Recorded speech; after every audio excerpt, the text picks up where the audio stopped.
Bonjour Marc Julienne. Bonjour. Ce sera l'une des images de la journée, les présidents français et chinois dans les Hautes-Pyrénées, sur les lieux où Emmanuel Macron passait ses vacances enfants, où il retourne régulièrement.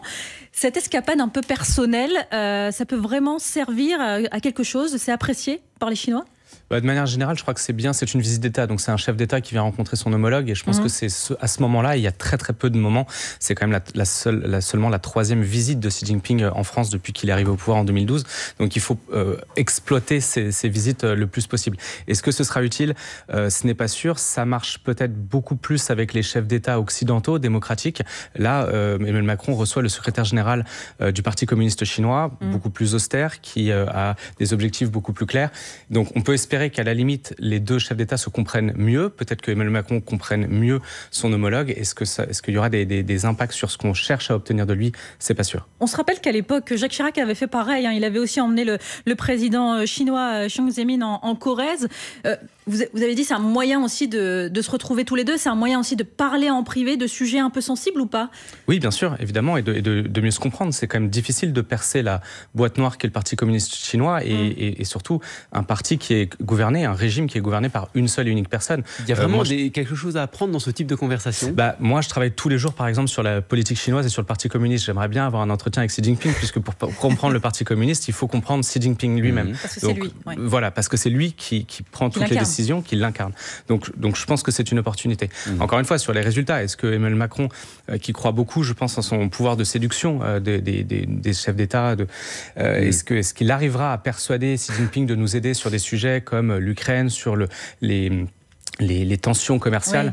Je n'en suis pas sûr, parce qu'encore une fois, Xi Jinping est quelqu'un d'austère, il sait où sont ses intérêts, il sait où sont ses objectifs. On va rentrer dans les détails, effectivement, des sujets importants que vous venez d'évoquer. Xi Jinping invité en France avec tous les honneurs, eh bien, ça agace, surtout à gauche. Écoutez, Raphaël Glucksmann, tête de liste PS Place Publique pour les européennes. On peut discuter avec tout le monde, mais pas de cette manière. Pas en donnant, comme le dit l'Élysée, un cadre amical à cette visite. Parce que Xi Jinping n'est pas notre ami. Et ce n'est pas en flattant les tyrans qu'on fait preuve de réalisme. On a vu la stratégie d'Emmanuel Macron face à Vladimir Poutine, les invitations au fort de Brégançon, la visite du musée de l'Ermitage, le tu, le toi, le camarade, l'ami. Et le résultat, aucune influence. Il a raison. La question, c'est de la diplomatie, c'est de la réelle politique. Est-ce qu'il faut tenter ça? Je suis d'accord avec Raphaël Glucksmann sur le fait que ça n'a pas marché avec Vladimir Poutine. Est-ce que Emmanuel Macron a eu tort d'essayer quand il en a eu l'occasion? On pourrait refaire le match autant de fois qu'on veut. Je pense que là, encore une fois, il y a une opportunité. Et je ne suis pas sûr que ces opportunités vont se renouveler tant que ça à l'avenir, puisque on le voit bien sur les sujets de politique internationale, d'économie, voire sur les échanges bilatéraux, les échanges humains, culturels, la relation avec la Chine se tend. Donc là, on est encore dans une sorte de période de grâce, c'est peut-être un peu surestimé, mais ce que je veux dire, c'est que depuis la visite d'Emmanuel Macron en Chine l'année dernière, en avril 2023, la relation est officiellement positive. En réalité, on sait bien que sous ces déclarations positives, sous cet agenda bilatéral positif, en réalité, on voit que ça se craque. Il y a beaucoup de tensions, de divergences. Avec parfois des divergences d'intérêts structurels. Bien sûr. Entrons dans le détail. L'un des objectifs français, européens de cette visite d'État chinoise, c'est le rééquilibrage économique. Si on s'en tient aux chiffres qui étaient rappelés ce matin sur France Info, la relation commerciale avec la Chine a tourné très largement à l'avantage de Pékin. On importe 46 milliards d'euros de plus de biens ou de services chinois qu'on en exporte, 400 milliards au niveau européen. Qu'est-ce qu'on a raté depuis 20 ans ? Oui, il y a eu une asymétrie de cette relation. C'est ce qu'on essaie de rééquilibrer aujourd'hui. Le fait que l'Europe et donc la France est un marché ouvert, libre, et que la Chine ne l'a jamais été. Et aujourd'hui, on l'a toléré pendant longtemps parce que les intérêts étaient plus importants que les coûts, que ce que ça nous desservait, les pertes. Aujourd'hui, on est en train de rééquilibrer ça parce que la Chine a changé. La Chine est aujourd'hui la deuxième économie mondiale, et donc elle a une force de frappe qui aujourd'hui peut menacer les intérêts économiques de l'Europe et intérêts industriels, économiques aussi en termes de propriété intellectuelle. Et donc, c'est ce que la Commission européenne s'efforce de faire aujourd'hui. Là, il y a 5 ans, la Commission européenne disait partenaire, concurrent, rival systémique sur la question de la démocratie. Mais est-ce qu'on n'est pas devenu vraiment des rivaux systémiques aussi au niveau de l'économie ? Alors, c'est toujours la compétition, mais oui, il y a une rivalité systémique dans le sens où le système économique chinois n'est pas compatible avec les règles de l'OMC, de l'Organisation mondiale du commerce aujourd'hui, et qu'aujourd'hui on n'arrive pas, on a des difficultés à négocier avec la Chine pour justement avoir plus d'égalité dans les traitements à la fois du commerce mais aussi des investissements. C'est important de ce que vous nous dites. Ça veut dire qu'on était complètement naïf quand on pensait que la Chine allait nous ouvrir grand son marché, comme l'a encore répété d'ailleurs dans une tribune Xi Jinping en arrivant en France. Alors, il y a sans doute eu beaucoup de naïveté avec la Chine pendant longtemps, encore une fois, parce que en termes de coûts-bénéfices, il y avait sans doute plus d'intérêt pour les Européens. Et aujourd'hui, on se réveille peut-être un peu brutalement sur certains aspects. Peut-être qu'on parlera aussi des questions d'ingérence aujourd'hui qui sortent. Donc oui, effectivement. Mais j'étais beaucoup plus critique il y a certaines années, puisque j'avais l'impression que le réveil était un peu trop lent. Là, quand on regarde toutes les mesures qui ont été prises par la Commission européenne et de manière générale par l'Union européenne ces derniers mois, depuis à peu près un an, les choses arrivent. Et le fait est que dans le domaine des enquêtes, par exemple, dans le domaine des véhicules électriques, dont on a beaucoup parlé, mais c'est aussi les enquêtes de la Commission dans les anti-subventions en Chine, c'est aussi dans le domaine des panneaux photovoltaïques, de l'éolien. Tout ce qu'on importe massivement, en fait.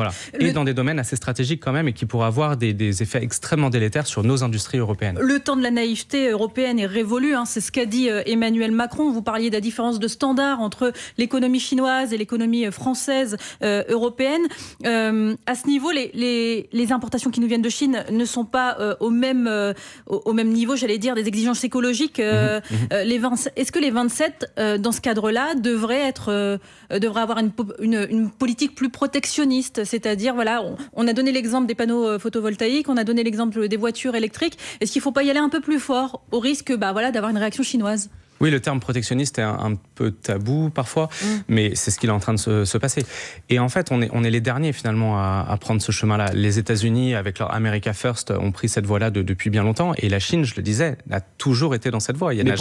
Pourquoi on est les derniers? Par naïveté ou parce que simplement le rapport de force est défavorable? Parce qu'on a des traités européens et qui sont basés sur les règles du commerce international, c'est-à-dire celles de l'OMC, et qu'on les respecte à la lettre.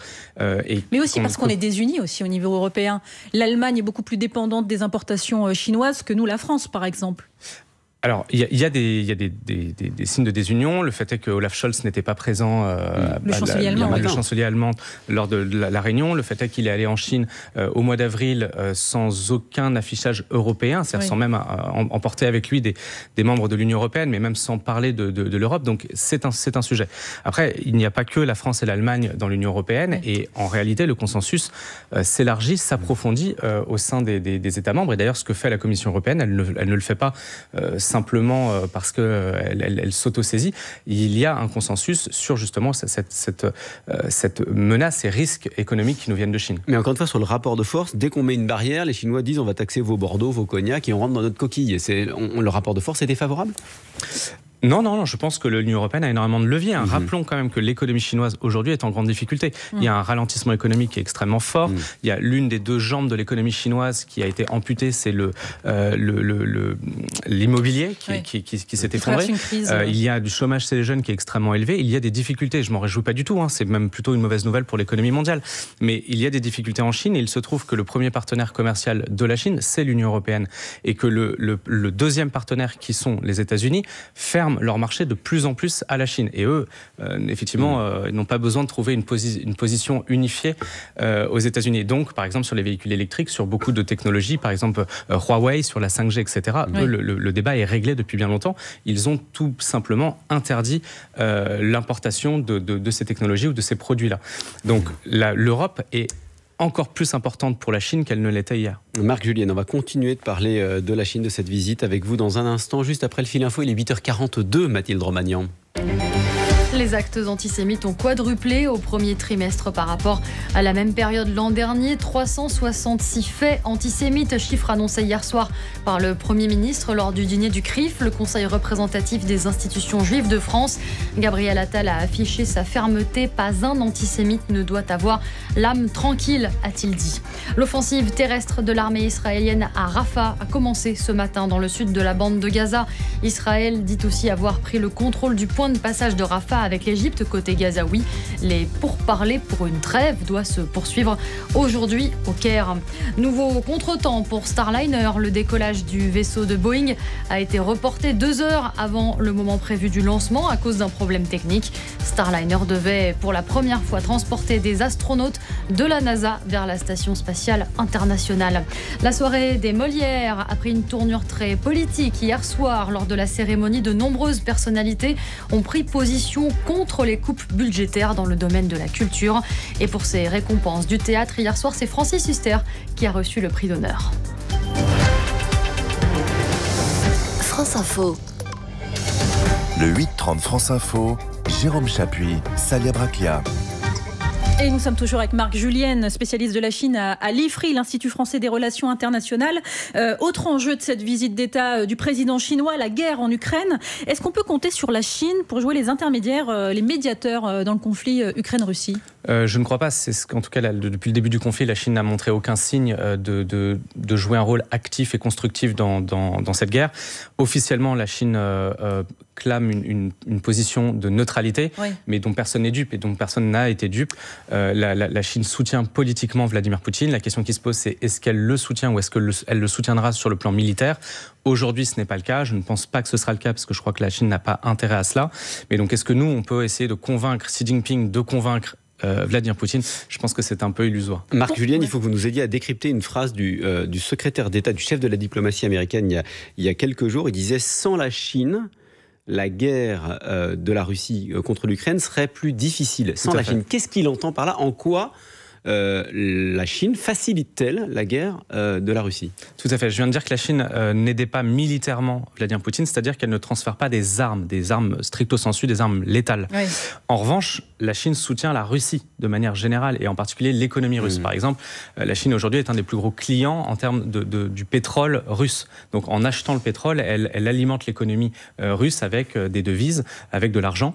Les échanges commerciaux ont bondi, notamment, et c'est ce que pointent les Américains et Anthony Blinken en particulier, c'est que la Chine fournit notamment des machines-outils qui servent pour l'outil industriel russe, et notamment pour la production des machines qui servent à construire des machines de guerre. Des drones, et puis, des composants électroniques. Voilà, et des produits qui sont à double usage, donc des produits qui sont civils, que vous et moi nous pouvons acheter, mais qui sont utilisés ensuite de manière militaire. Et donc c'est par exemple les drones, qui sont des drones civils qu'on peut trouver dans le commerce, mais qui peuvent emporter des charges militaires, et donc qui sont utilisés sur le théâtre ukrainien. Mais ce que vous dites là aujourd'hui, ce matin, là, sur le plateau de France Info, j'imagine qu'Emmanuel Macron le sait. Alors pourquoi il demande quand même à Xi Jinping d'intervenir dans le dossier ukrainien et russe ? Alors, Emmanuel Macron demande 2 choses en réalité à Xi Jinping. Il demande que Xi Jinping nous aide d'une certaine manière à faire entendre raison à Vladimir Poutine, d'utiliser les leviers qu'il a. Et c'est vrai, évidemment, que Xi Jinping a des leviers. La question est qu'il ne souhaite pas les utiliser. Oui, parce que vous dites qu'il y gagne en fait. En tout cas, il gagne à ne pas s'impliquer. Oui. La Chine gagne à rester en dehors du conflit.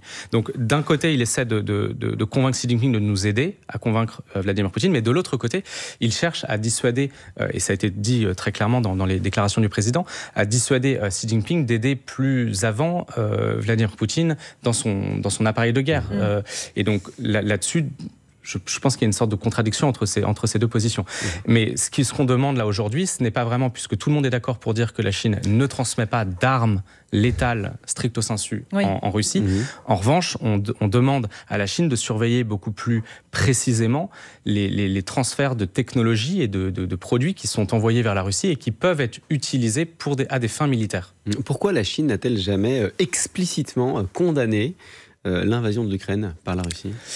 Pour une raison assez simple, c'est que, et en fait, il ne s'en cache pas vraiment, Vladimir Poutine est l'ami de Xi Jinping. Amitié indéfective, voilà, alors, sans limite, comme le général de Gaulle disait, en relations internationales, il n'y a pas d'amitié, il n'y a que des intérêts. Et je pense qu'en réalité, c'est le cas. Je ne crois pas pleinement à l'amitié entre Xi Jinping et Vladimir Poutine. En revanche, de l'intérêt stratégique des 2 États à se coordonner et à travailler ensemble, ça, c'est très clair. Les 2 ont un ennemi commun, ce sont les États-Unis. C'est même plus généralement, finalement, le système international qui est basé donc, sur le système de 1945 sur des valeurs plutôt démocratiques et que ces 2 pays cherchent à C'est quoi, c'est le retour de la guerre froide, même si Ce terme a été un peu galvaudé entre-temps, mais c'est quoi? C'est un partenariat des deux puissances, Chine-Russie, contre le monde occidental? Alors, il y a un peu plus que Chine-Russie. Si c'était seulement Chine-Russie, à la limite, ce serait bien. Mais non, il y a beaucoup de pays libéraux comme le Venezuela, l'Iran, la Biélorussie, qui sont plus larges. Mais en tout cas, voilà, il y a une volonté de coordination entre les deux. Et en fait, dans ce partenariat stratégique entre la Chine et la Russie, qui est extrêmement important, l'Ukraine est secondaire pour la Chine. La Chine considère que l'Ukraine est un conflit en Europe, entre Européens. Le président Xi Jinping l'a dit très clairement hier à Paris, la Chine n'est pas partie prenante de ce conflit et entend rester hors du conflit. La Chine n'est pas partie prenante, mais quand on parlait de guerre froide à l'instant avec Salia, ce soir, le président chinois est en Serbie. Aujourd'hui, le 7 mai, c'est le 25e anniversaire du bombardement de l'ambassade de Chine à Belgrade par l'OTAN, qui a fait 3 morts. C'est une manière de rappeler dans quel camp se trouve la Chine pour Xi Oui, Jinping. Absolument. Et là, on voit bien l'agenda européen de Xi Jinping. Donc il n'y a pas de neutralité de la part de Xi Jinping. Absolument pas. Cette neutralité est de façade. Cette neutralité, que je précise bien, elle est officielle. C'est le discours officiel de la Chine. Mais je l'ai bien dit, personne n'est dupe de cette neutralité. En allant en Serbie, c'est une volonté de rappeler, justement, de commémorer cet anniversaire anti-OTAN, anti-américain. Et juste après la Serbie, Xi Jinping se rendra pour une visite d'État de 3 jours en Hongrie, qui est membre de l'Union européenne, contrairement à la Serbie, mais qui est un membre de l'Union européenne assez turbulent, assez contestataire à la fois des valeurs démocratiques libérales, mais aussi des institutions européennes de manière générale. Ce qui est intéressant dans les positions affichées par la Chine, on a parlé des positions en rapport avec le conflit ukrainien, il y a aussi la guerre à Gaza, les mots de la Chine sont forts, une honte pour la civilisation, Pékin qui appelle à un cessez-le-feu immédiat et à la création d'un État palestinien pleinement membre des Nations Unies. Les mots sont forts, mais pas forcément les actes. Oui, tout à fait. Alors là, il y a une position effectivement un tout petit peu différente sur l'Ukraine, de la part de la Chine sur l'Ukraine que sur le Moyen-Orient. Ils s'engagent plus. Ils s'engagent plus, alors verbalement, parce que c'est beaucoup plus timoré sur l'Ukraine et sur la responsabilité du conflit. Sur le Moyen-Orient, la Chine a une position très stable, constante, historique. C'est une solution à 2 États. Elle ne l'a jamais caché. Après, est-ce qu'elle a vraiment travaillé dans ce sens ? Il y a peu d'éléments, mais la Chine, pour le coup, autant j'ai peu d'illusions, je n'ai pas d'illusions sur le théâtre ukrainien, autant au Moyen-Orient, la Chine est très proche de la plupart des États, et notamment l'Iran, qui est un acteur important, et elle a intérêt, tout comme la France, et c'est ce qu'a rappelé le président de la République, à ce qu'il n'y ait pas d'escalade. Et d'ailleurs, je pense que tout le monde s'est fait assez peur quand il y a eu une montée des tensions entre Israël et l'Iran récemment. Et là, la Chine peut jouer un rôle, puisque ce n'est absolument pas dans son intérêt de voir monter une escalade. Et effectivement, on voit un discours qui reste stable, mais qui est beaucoup plus affirmé sur la solution à 2 États en Palestine. Et également le fait qu'il y a eu des négociations récentes. La date n'a pas été officiellement dévoilée, à Pékin, entre des responsables du Fatah et des responsables du Hamas. Marc Julienne, spécialiste de l'Asie à l'Institut français des relations internationales. On va parler des ingérences de la Chine sur le sol européen, juste après le fil info, 8h50, Mathilde Romagnan. Malgré les multiples avertissements de la communauté internationale, l'offensive terrestre de l'armée israélienne a commencé ce matin à Rafah, dans le sud de la bande de Gaza.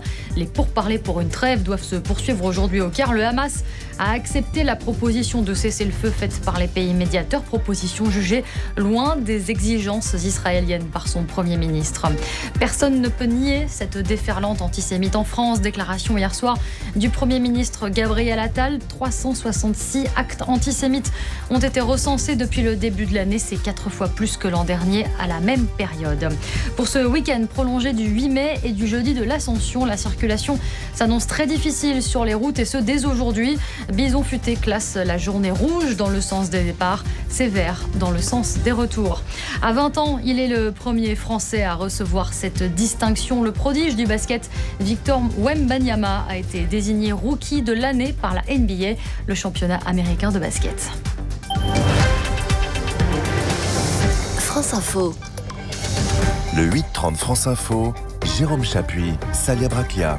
Et Marc Julienne, directeur du Centre Asie de l'Institut français des relations internationales. François-Xavier Bellamy, tête de liste LR, vient de déposer plainte pour une tentative de cyberattaque chinoise. Il l'a appris par les autorités américaines. D'autres parlementaires européens sont visés. Est-ce qu'on est dans ce qu'on appelle une guerre hybride avec les Chinois ? Oui, dans une guerre hybride, dans une guerre d'influence, certainement. François-Xavier Bellamy n'est pas le seul. Il y a 7 parlementaires français, Sénat, Assemblée nationale et Parlement européen. Et puis, en fait, c'est une manœuvre beaucoup plus large de la part de l'espionnage chinois, puisque en réalité il y a plus d'une centaine de parlementaires à travers le monde, dans une quinzaine de pays, qui ont été visés, qui font partie d'une organisation très clairement critique de la part de la Chine. Ils interviennent de manière volontariste dans notre espace public, ils font des cyberattaques, ils ciblent tel ou tel député.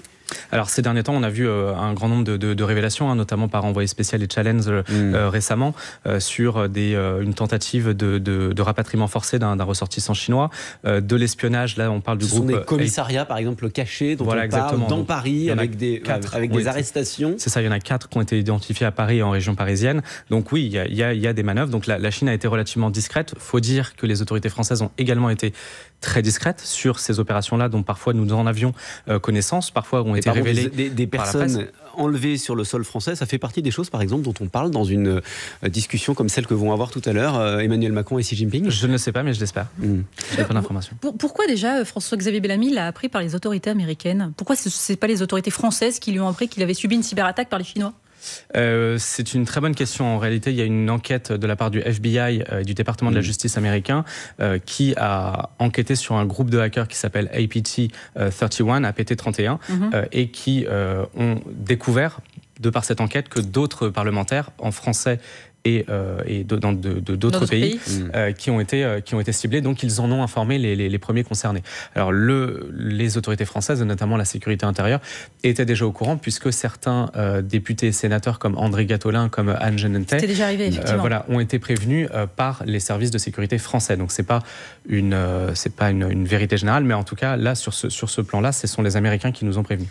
Hier, la cellule d'investigation de Radio France publiait des témoignages de hauts fonctionnaires français sur la stratégie chinoise dans le Pacifique, enfin plus largement d'ailleurs aussi dans l'océan Indien, dans la zone Pacifique. La Chine s'est déjà payé les Vanuatu et les Salomon, et elle attend que la Nouvelle-Calédonie lui tombe toute cuite dans la main d'ici 40 à 50 ans. C'est ce que disait ce haut fonctionnaire à Radio France. On joue à se faire peur ou c'est une réalité ? C'est dit de manière un peu peut-être, ça manque un tout petit peu de nuance, mais il y a une réalité de l'influence chinoise dans le Pacifique Sud et dans les territoires français d'outre-mer. Et la Nouvelle-Calédonie est un sujet où ça a été documenté. Elle agit comment, la Chine, là-bas ? Eh bien, il y a des connexions très fortes entre des ressortissants chinois, certains liés au gouvernement et au renseignement, qui sont proches d'indépendantistes en Nouvelle-Calédonie, par exemple. De la bonne vieille agite-propre. Oui, c'est ça. Oui, c'est ça. Et donc il y a une volonté. Alors après, là où je mettrais un tout petit peu plus de nuances, c'est que la Chine le fait. La personne que vous mentionnez a cité les îles Salomon et le Vanuatu, où il y a eu avec les îles Salomon un partenariat de sécurité qui a été signé il y a à peu près 1 an et demi, qui a été une sorte de coup de tonnerre dans cette région du monde assez peu surveillée, assez peu couverte par les grands médias. Mais en réalité, ça a été... Finalement, en fait, la Chine a dévoilé ses cartes, a dévoilé son jeu avec des manœuvres d'influence extrêmement fortes. Et depuis, il y a eu une prise de conscience et un retour extrêmement fort. Voilà, un réveil des Américains, des Australiens, des Français, des Britanniques. Marc Julienne, parmi les autres sujets qui fâchent la Chine, il y a la question des Ouïghours. Selon les défenseurs des droits de l'homme, plus d'1,5 million de Ouïghours et d'autres minorités majoritairement musulmanes sont ou ont été détenus dans des camps dans la région chinoise du Xinjiang. Je ne sais pas si je le prononce bien, c'est le Xinjiang. Xinjiang, merci beaucoup. Ce qui se passe sur place, dans cette région chinoise, c'est un génocide ou pas ? Il y a toutes les indications d'un génocide si on s'en réfère à le traité international qui régit justement le crime de génocide. Il y a 4 critères, je ne vais pas revenir en détail, mais en tout cas, il y a des indications extrêmement fortes. Pour certains, on a des éléments de preuve.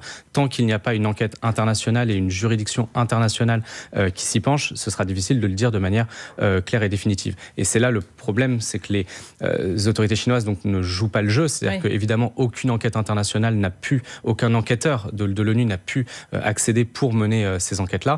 Et aujourd'hui, même pour les journalistes, c'est extrêmement difficile de s'y rendre puisqu'ils sont surveillés, suivis par la police. Parce que Pékin dément toute atteinte aux droits de l'homme et affirme que les camps de travail permettent de fournir une formation professionnelle aux populations locales. et de lutter aussi contre l'extrémisme. C'est ça. Alors, nous, en Occident, et les experts qui ont travaillé sur le sujet parlent de camps de rééducation. La Chine, officiellement, parle de centres de transformation par l'éducation. Vous voyez qu'on n'est pas très très loin en termes d'analyse. Donc oui, alors c'est un système carcéral qui est très complexe. Il y a des véritables prisons, il y a des camps de travail, il y a des centres de rééducation, donc de déradicalisation, comme on pourrait les appeler ici. Tout ça évolue. C'est pour ça que c'est difficile à suivre, c'est difficile d'enquêter sur ce sujet. Et je salue le travail d'ailleurs de journalistes français, notamment vos confrères d'LCI en Chine, qui ont fait des enquêtes extrêmement intéressantes là-dessus. Et les sanctions européennes n'ont aucun effet? Non, très peu d'effets. Il y a eu des sanctions européennes en 2021 sur des individus et une organisation au Xinjiang, c'est-à-dire des officiels chinois. Et ces sanctions ont subi des représailles chinoises sur des parlementaires européens et de... Raphaël Glucksmann, par exemple, était interdit de territoire. Et y compris d'ailleurs des chercheurs français, et notamment mes confrères du MERIX à Berlin. Marc-Julienne, on vient de passer une demi-heure à parler de cette visite de Xi Jinping ici sur un média français. À l'inverse, est-ce que les Chinois, ça les intéresse, cette visite de leur président en Chine? Est-ce que les médias en parlent beaucoup et en quels termes? Alors oui, très bonne question. Je regardais justement la presse chinoise ce matin. Alors évidemment que les médias chinois traitent énormément cette question-là, parce que pour la simple raison que Xi Jinping est présent en France, et Xi Jinping, il faut le dire, fait très souvent, si ce n'est tous les jours, la une des journaux. Donc aujourd'hui, Xi Jinping et la France donc est à la une des journaux chinois, mais avec surtout les déclarations de Xi Jinping, avec une vision peut-être irénique et constructive et sur l'amitié franco-chinoise, alors que côté français, la vision est un peu plus nuancée. Et oui, effectivement, on essaie de développer l'amitié franco-chinoise, mais on voit bien qu'il y a des tensions très fortes, et on en a parlé sur l'économie notamment. Et vous nous avez aidé ce matin à les comprendre, ces tensions. Merci beaucoup, Marc Julienne, directeur du Centre Asie de l'IFRI.